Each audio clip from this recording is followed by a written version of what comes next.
What do you do when you're in discomfort? I love this inquiry. It's edgy and very potent, and it also keeps shifting. There's so many ways that we run from an uncomfortable present moment. And I think it's important to note that we're not just running from discomfort, we're running from discomfort of the present moment, because discomfort's always happening in the now.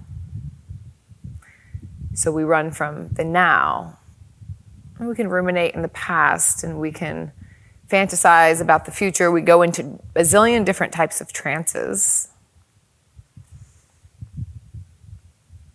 Alcohol, drugs, those are easy ways to get out of the present moment and to get out of an edginess. But we do it in lots of different ways: sex, work, people, food, judgment, feeling uncomfortable internally. Let's make it this place's fault or these people's fault or someone else's fault. I'm a blamer. And I'm bringing this up, or I wanted to talk about this today, because I was noticing that I was using some of my tactics. And I have many, but the ones that I noticed, because I know what I do when I'm in discomfort, they were able to flag me to be like, there's something underneath here. So I'll let you know. A few of the things that I noticed that I was doing was I was judging things around me, like, you're doing too much of this, or you're doing too much of that, or this is not right, or whatever it is, like this kind of external judgment, because it's easier to turn it outwards. If I'm not comfortable, it's easier to make it something else's fault, whether a person or a place or a thing or whatever it is. So I was noticing that, which is a flag for me, that I need to turn towards myself, check in with the present. And then another thing I was doing was this scrolling, or having a bunch of tabs open, kind of not really getting anything done, but like feeling the sense of urgency, like I needed to do something. That was another flag. So,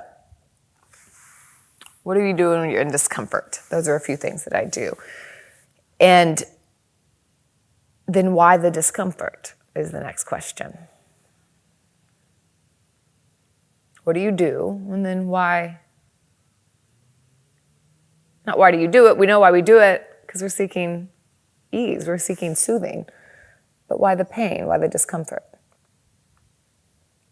So you have to get present for that. I have to get present for that. And I think that for me, currently, I'm feeling a bit of a lack of connection in several different levels. Partly being COVID. This has really switched everything up. Missing my family, missing the retreats, missing my friends, missing my parents in a long time. So much has happened that I want to share with them, and it's so different to do it over Zoom. And then being in a new place, a new country, and being in one place is probably the biggest thing. I'm always in new places, but being in one place, for me, being in one place has brought up a lot of things. I'm on my mountain, by the way. Behind my house, we have a bunch of bush behind the house, so this is where I came up to. It's gorgeous. So things can be so beautiful and good on the outside, which makes it really hard, makes it harder to kind of figure out what it is underneath that could be off when everything seems so good. Like I used to joke when I was in Bali, like it is so infuriating to have a bad day in Bali because it's so beautiful. You feel horrible about yourself. Not because I feel horrible, I'm like feeling bad about feeling bad. I have a little bit of that here too. Like why everything is so good, like why should I be, what is wrong with me? And I think that's important that we realize how often we do that. What is wrong with me? This pathologizing and that something is off. I shouldn't be feeling this way.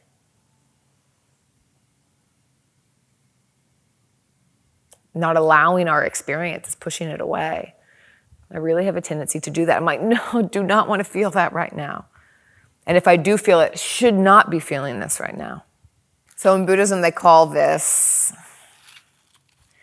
feeling bad about feeling bad, or getting mad about being mad.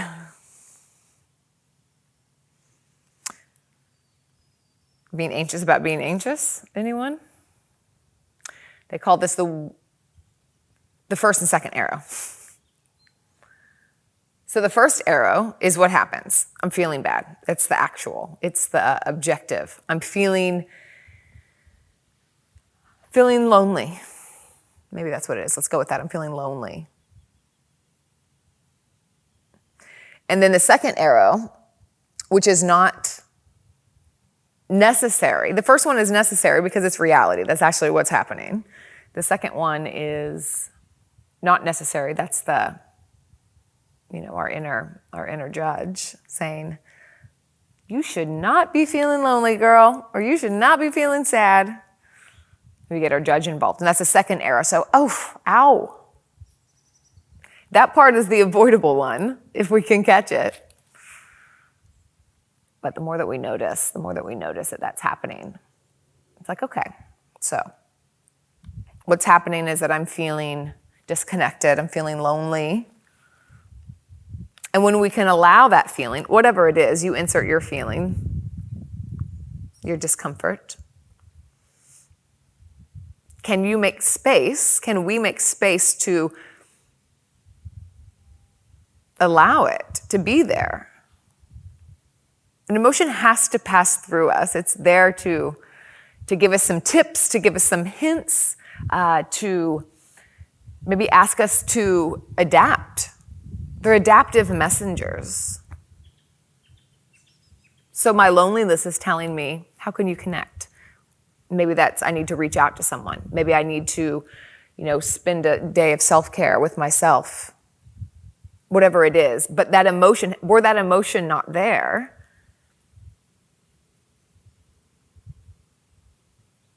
how would I know? And the problem is often the emotions come, but we numb out, we cut off, we run so that we don't feel the vulnerability of the discomfort. That's where we run into trance. We run from presence so we don't have to feel that discomfort. But if we don't feel that discomfort, we never get that adaptive message to get back to center, back aligned, and reconnected again.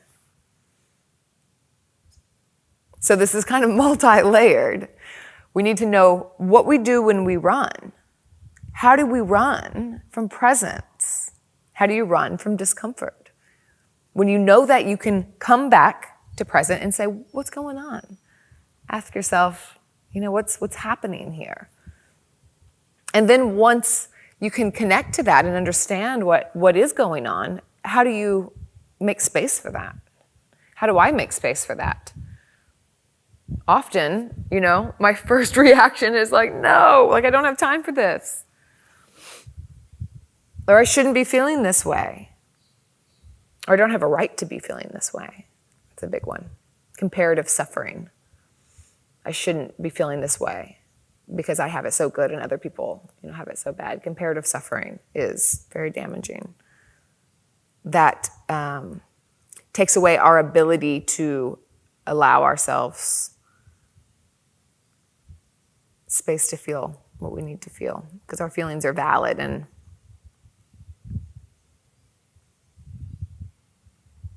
hard to let them come up. So if we don't push it away, if we don't say, nah, I don't want you here, then what's the other option is that we feel it and it doesn't feel good, but we stay. We stay and we observe and we listen.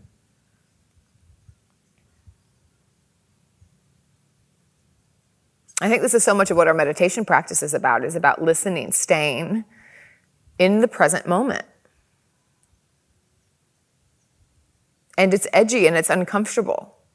And, some days we have something going on that, is hard. Other days there's really nothing particularly that's pulling our mind in one direction or another, but we stay as well. Other days there is something and we're trying to stay. But all of this is it's a mind training. It's a practice to come back to the present moment, because we can only honor and listen to our feelings. It sounded really sing-songy. To our feelings in the present moment. Not in the past, not in the future, not in trance. So meditation really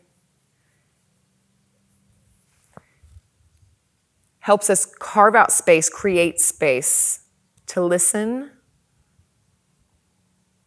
to what our wiser parts of ourselves are trying to tell us. That we're lonely, or we're grieving, or that we're angry.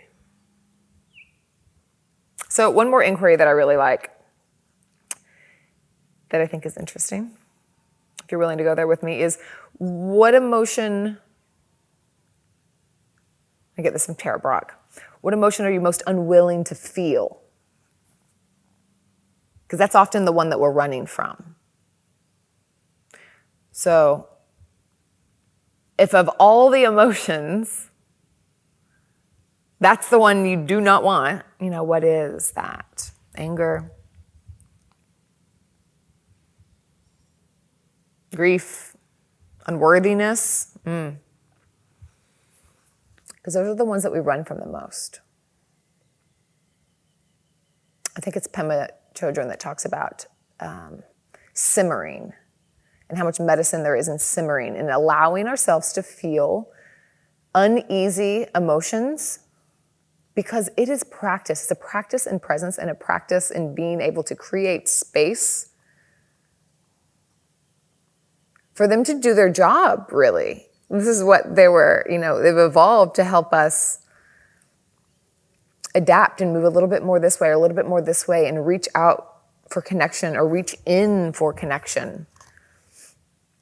And the more adept that we are of running, the deeper the grooves are from running. It makes it really easy, second nature. As soon as the first sign of, a vulnerable emotion, we're gone, that we don't even know that that's happening. We never get down there. And we become more numb. It's kind of like we're cut off, right here, the head and the heart, the head and the body. So let's just take a few breaths with me, if you would. Asking you to sit with me in presence for a moment.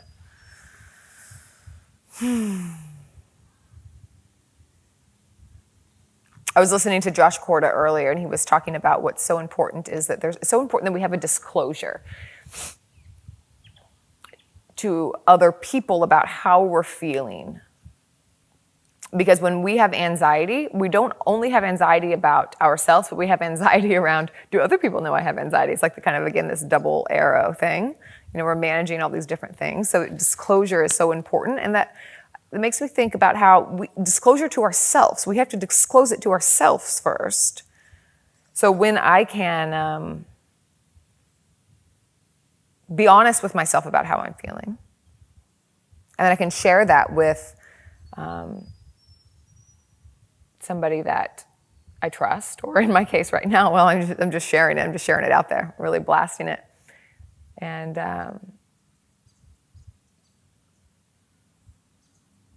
when it's received, and I've been doing this long enough to know that, I'm not having a crazy, I'm the only human that feels this way experience. So I feel safe to share this, because I know that people relate, that we all, are in this together in different ways.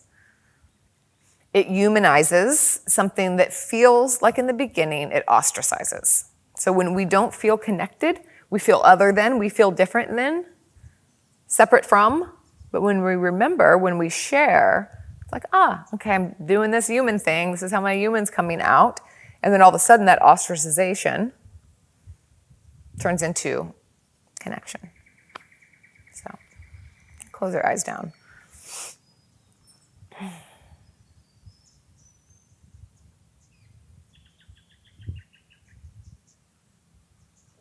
When coming into whatever it was, for you, what do you do? What do you do when you're in discomfort? What do you do when things feel edgy and you feel disconnected? You feel angry or sad. Whenever you feel, whatever it is that makes you feel vulnerable, that makes you want to know, not right now. What's your reflex? Where do you go? Where do you run? How do you get out? And remembering that it is natural to leave, to want to leave and to run when that comes up. And let that be a flag. Let that allow to help you U-turn. Like you notice it, aha, okay, I'm gonna come back. What's going on here? We can sit ourselves down like we would a friend and just say, tell me what's going on.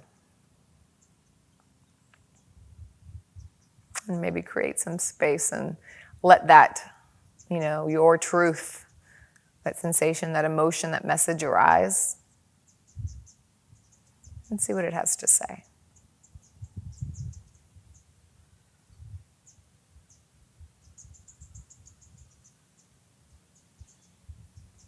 And likely you notice maybe a reaction there of maybe running, maybe don't want to go there. I encourage you just to open your palms, open your heart, and create space for you. Create space for whatever it is that's coming up, whatever part of you that needs some attention, needs some love.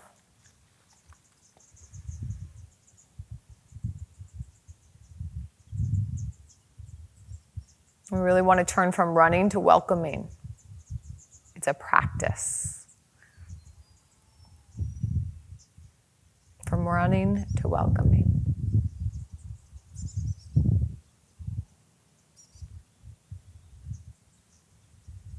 And you can work with a certain emotion. You can also work when things are good and you just sit down in meditation. And when you feel yourself off in thought, coming back to the breath, that is practice. And we practice when things are good so that it's easier to find our way when things are edgy.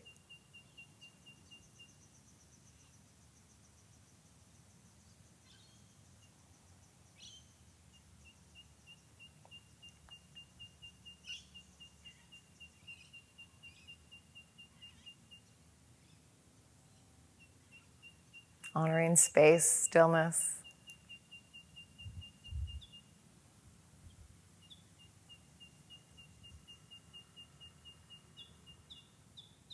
And whenever you're ready, you can open your eyes.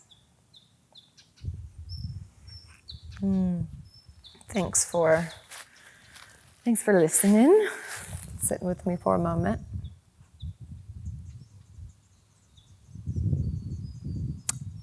It's not a reflex for me to be self-compassionate. I know some of you think that, I must be constantly peaceful, but it's not true. It's a practice. Very human.